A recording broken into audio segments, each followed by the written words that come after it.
In Texas, certain people can practice psychology without a license, and psychologists want to change that. This all stems from a court decision that drastically broadened the definition last year. KXAN political reporter Phil Prazen explains what this means for you. I'm just here to allow them to tap into their own energy. Janice Samuelson is a yoga instructor at Studio Mantra. Through yoga, she helps people become centered to better tackle their issues. They feel tight because they're a runner, or maybe they're stressed out because of life situations.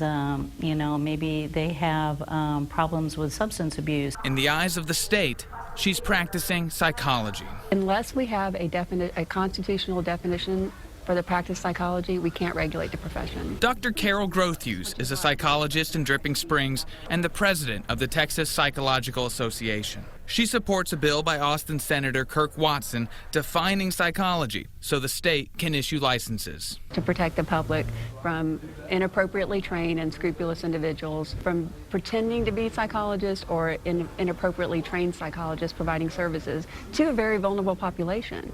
Attorney and former life coach Mary Lou Serafine took the law to court and won.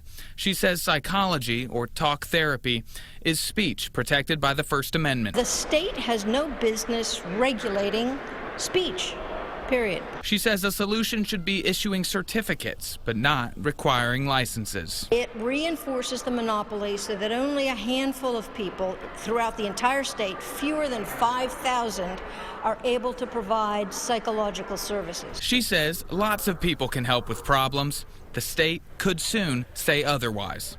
Phil Prazen, KXAN News.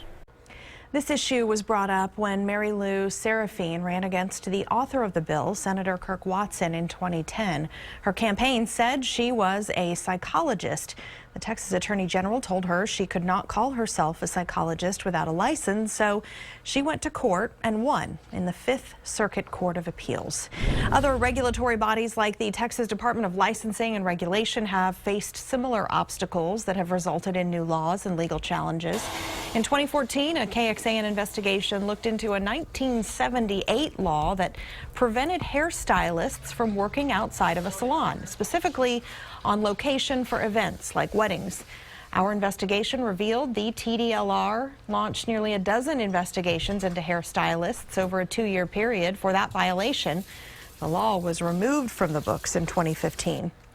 And also in 2015, the Texas Supreme Court tossed TDLR's regulations requiring eyebrow threaders to have a cosmetology license. As the ruling pointed out, getting that license requires 750 hours of training, and about half of those hours are not related to eyebrow threading.